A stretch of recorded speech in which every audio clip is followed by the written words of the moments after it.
You by Davis Law Firm. It was supposed to be the beginning of a deep playoff run for the Cowboys. So much for that. Cowboys hosting the Packers. Packers undefeated at AT&T Stadium. First quarter, 7-0 Pack. Dak Prescott back to pass. Gets picked off by Jaire Alexander. Green Bay takes advantage. Second quarter, Aaron Jones scores his second straight touchdown. 14-0 Pack. Next drive, Jordan Love. Back to pass. Over the middle, 20 yards.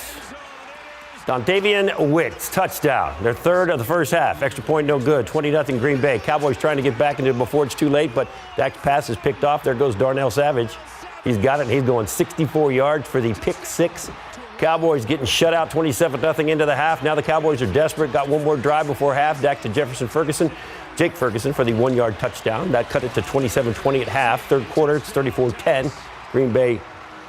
When Tony Pollard scores from a yard out, two-point conversion is good, but there were some penalties. Extra point, no good. Hit the upright. That's the way it goes. And look at that. How much wide open can you get? That's how the Packers responded, and then this is how the Packers responded again and again and again. Packers end up winning this one. Big time. Here's your final 48-32. Yeah, that score is closer than the actual game. Cowboys scored 2 late touchdowns, but it really didn't matter. It was over before then. So let's go to Arlington. Mary Roman has more for us. Oh, sorry. Nope, she doesn't. The other NBC wildcard game was in Detroit. It has been 30 years since the Lions hosted a playoff game, and they took advantage of being at home. San Antonio's own Josh Reynolds making a big impact early. Nice catch and run, making people miss for 33 yards. Finished with 5 catches, 80 yards against his old team. Next play, Lions score. Rams answer with Matthew Stafford. He connect with Puka Nacua. 50-yard touchdown. Teams traded field goals in the second half. Lions hold on to win it 24-23. So here's your wild card weekend. Still to play. A couple games going on. Philadelphia and Tampa Bay tonight. Let's just say tonight, 7:15, Raymond James Stadium. And that one's live here on KSAT12, starting at 6:30. And if you were on the Texas bandwagons, might as well jump on board. They should have left a little room left because they're still winning. They're the only Texas team winning now. C.J. Stroud had 3 touchdown passes by halftime Saturday night. Texas defense on 2 picks turned those points drives into third quarter, giving their youth a lot of time on the field. It ended up a blowout, 45-14. They reached the divisional round of the AFC playoffs. After the game, Nico Collins talked about the chance of MVP. Heard for C.J. Stroud. He deserved it, man. He's special. He deserved it. You know what? He deserved it, man. He deserved everything, for sure. There's one dude that's calm and collected, you know, but the job not finished, I'm not done. But we're going to enjoy this win, man. Definitely.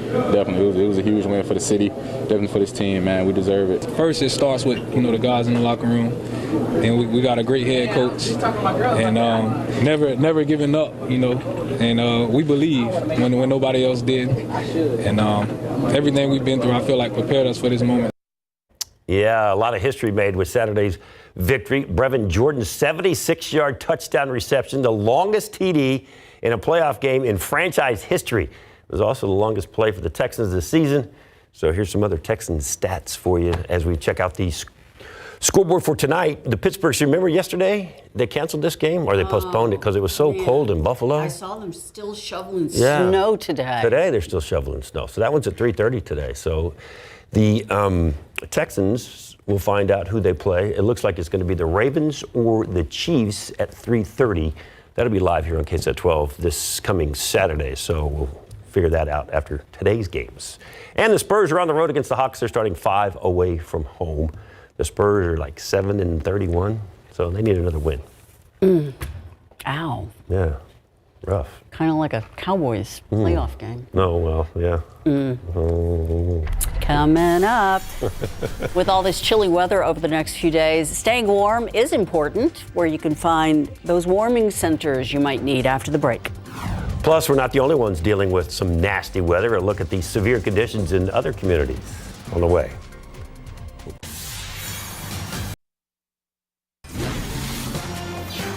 The roads this morning, really not safe conditions. Myself and photojournalist Asian Bermia were out covering the roads and those icy conditions from 5 a.m. to 8 a.m. and just take a look at several crashes that we saw. And we saw a lot of different crashes out there just on the frontage road right here between South Cross and W.W. White, which is only about a 1.5 mile span. We saw 3 to 4 crashes just on the frontage roads in that area.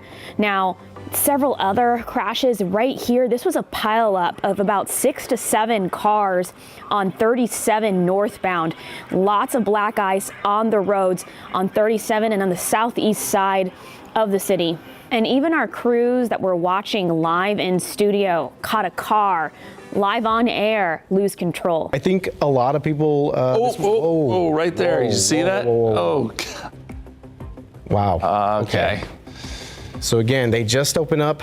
Thank God that driver appears to be okay. Had a little fishtail spin out there. Well, what's scary is there's a person right there, the tow truck driver. That was a really close call. And in full transparency, after having conversation with our news director, he thought it was best for us to get off the roads. And we really recommend to our viewers and residents out there, if you don't have to go anywhere, please stay at home, be safe. Yeah, pretty dangerous out there this morning. And a reminder, the city has warming centers open right now if you need one. It says 14 facilities are open until 5 this evening. You can see a full list at KSAT12. Just scan the QR code there on your screen. Via passengers may travel fare-free to or from those locations. The city also has some resilience hubs that are open. Those are different from warming centers because they do provide basic supplies as well as shelter from the cold. The county also has overnight warming centers. We've got a list of those locations as well on our website. Again, just scan that QR code to go to this story at KSAT.com.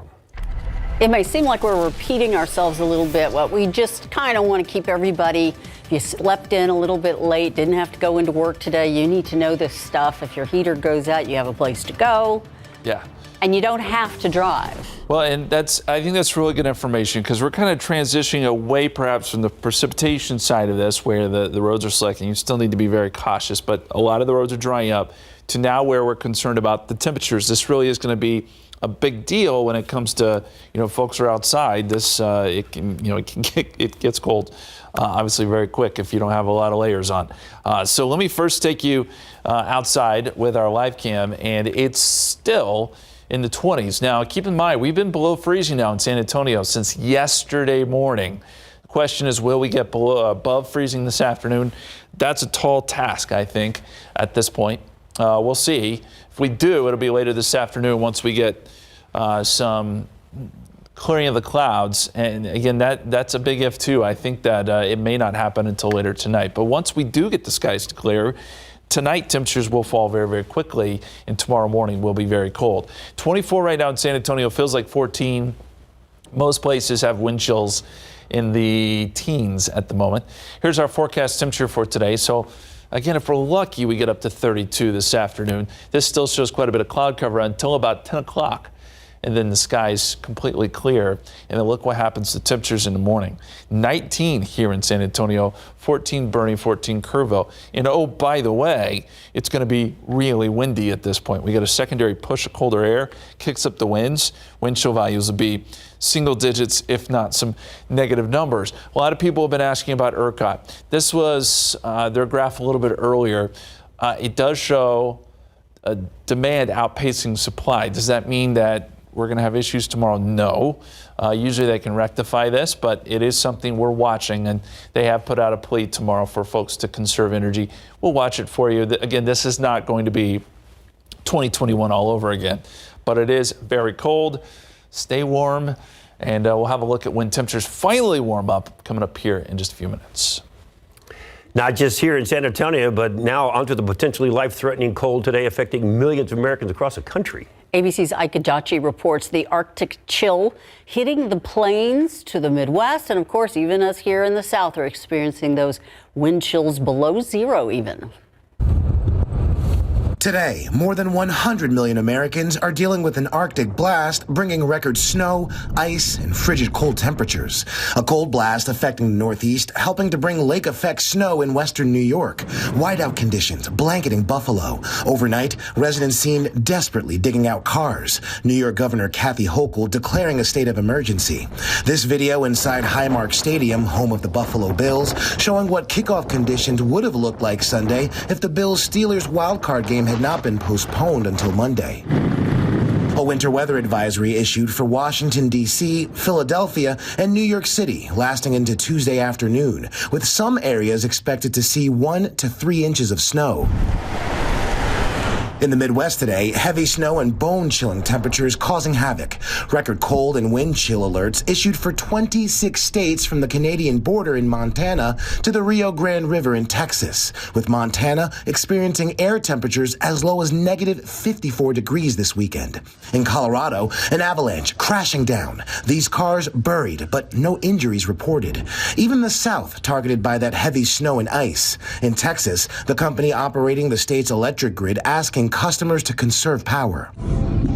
Crews working to de-ice planes at Dallas Love Field. More than 1,600 flights already canceled as of Monday morning, coupled with more than 1,400 delays. Now, more on the travel situation. Denver, Chicago, Dallas, Nashville, and Houston are among the airports most affected by the winter weather so far. Ika Jachi, ABC News, Washington. House Speaker Mike Johnson and Senate Majority Leader Chuck Schumer unveiling a new short-term spending bill that'll keep government open through the beginning of March. The two leaders made the bill public on Sunday. It would keep government funded in a two-step process through March 1st and then again through March 8th. This legislation would replace another short-term funding bill set to expire on Friday. Schumer says he expects to bring the new bill to the Senate as early as tomorrow. House conservatives, though, upset with the legislation, several voicing their concerns on the social media app X. And the big day is finally here as Iowa Republicans kick off the party's 2024 presidential nominating process with today's caucuses. The question isn't just whether former President Trump will win, but rather by how much. Polls have shown Trump with a commanding lead. So all eyes will be on who finishes second and whether they do so in decisive fashion.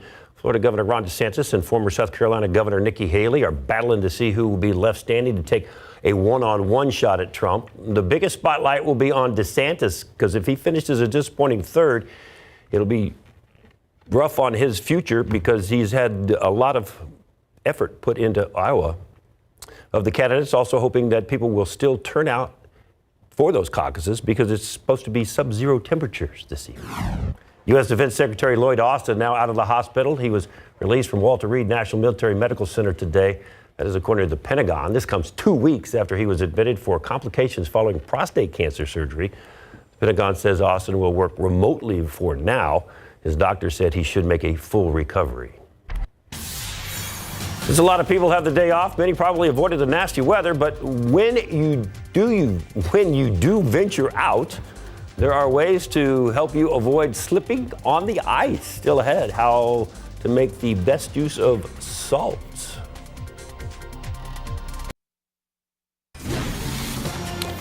The MLK March is canceled. However, there are still ways to honor Dr. King's legacy. And you can see his influence all around town. Take a look at this iconic mural of Dr. King on the side of an East Side church. The mural painted just 6 years ago on the outside of Greater Faith Institutional Church. That's right across from MLK Academy, where the march usually kicks off. The leader of the church, Bishop Rosa Wilson, says she had the mural installed for many reasons. One, as a reminder to our community about MLK's legacy, but also to mark history. She compares it to a diamond. It's almost like a diamond ring. Each facet has a meaning.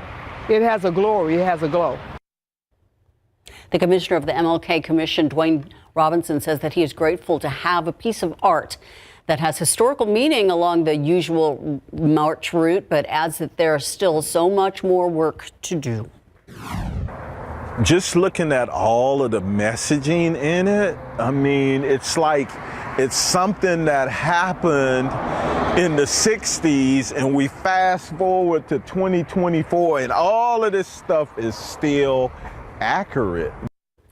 Again, everything you need to know about the cancellation of the MLK March. Potentially, they might even reschedule it. We haven't heard details about that, if that's going to happen.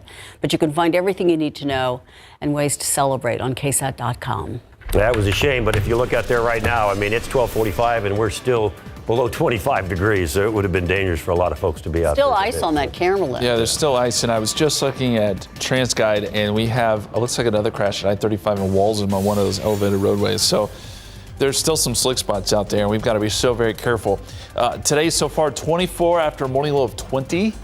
The record is 11, which was set back in 1888. That's way back in our record books. But places like Austin did set record lows this morning. We're going to see temperatures struggle to get up to freezing today, and it will also be very cold tomorrow. Another look at that forecast and what we can expect the rest of the week coming up.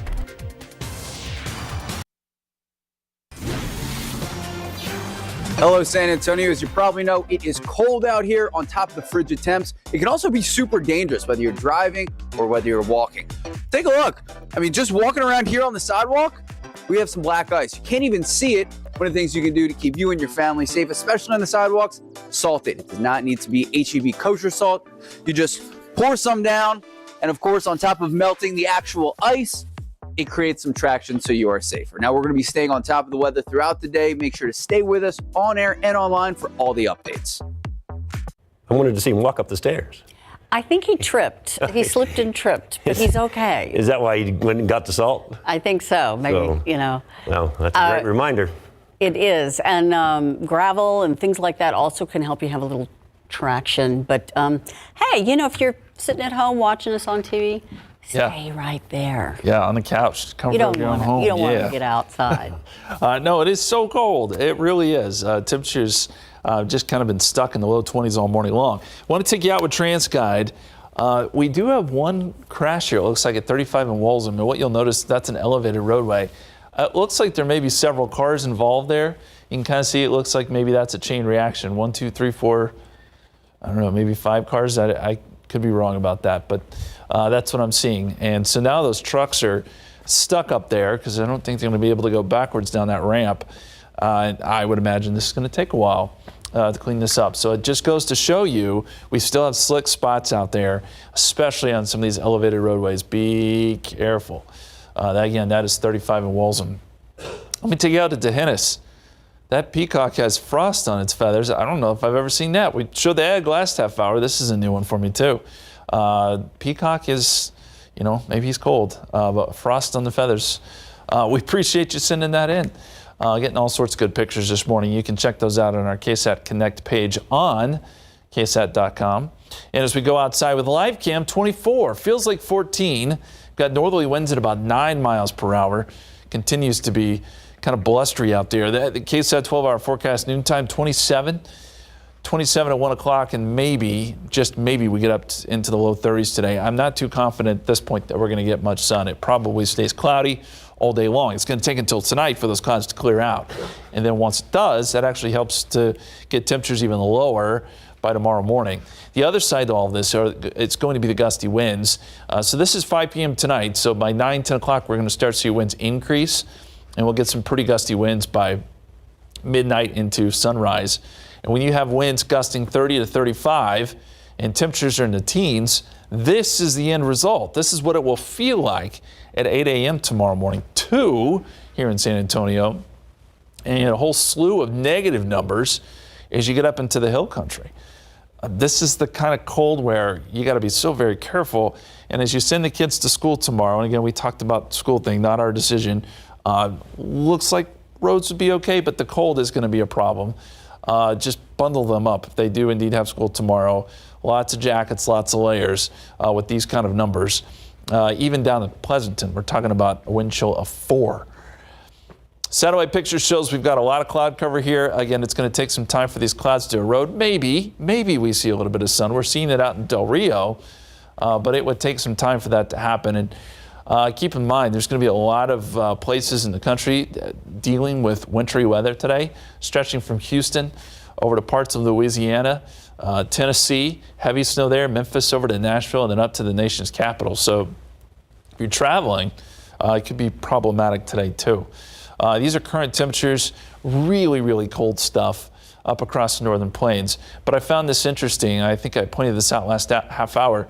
Marfa, one of the warmest places in the state right now, pays to actually be higher in elevation. This cold air is banked up right against the mountains. And very rarely do you see Marfa as one of our warm spots, but indeed that is the case. Marfa and El Paso actually quite nice right now, 50s and 60s there. Everyone else dealing with cold stuff, even down in the valley, it's 33 right now in Brownsville, and Corpus Christi has dealt with a little bit of ice too, 28 there. Our extended forecast, we'll go 34 tomorrow. That's with sun after starting off at 18, 19 Wednesday morning, so another hard freeze before we get up to 46 Wednesday, 66 Thursday. Another cold front knocks us back down Friday and into the weekend. We'll be right back.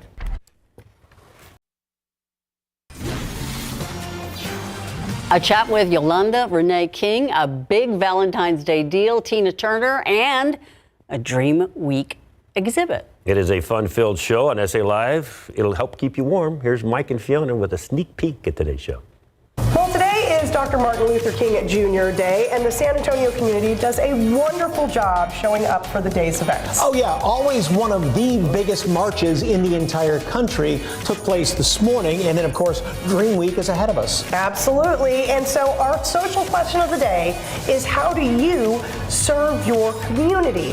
Let us know, weigh in, scan that QR code, and we'd love to see those answers. Yes indeed. All right, on the show today, our dear friend Chef Mona German is going to be here, and of course she is cooking up something extra delicious as always. And we chat with Reverend Martin Luther King Jr.'s granddaughter, Yolanda Renee King, about her new book. She's just 15 years old, and his life and legacy. Plus, a local catering company shares Dr. Martin Luther King Jr.'s impact on her life, and she is offering a big Valentine's Day discount that you don't want to miss out on. So couples, gentlemen, this is your chance to plan ahead for that big day. And we take you to the east side, where we talk to two local artists that are inspiring the community with their Dream Week exhibit. That and a whole lot more coming up on SA Live, so stick around.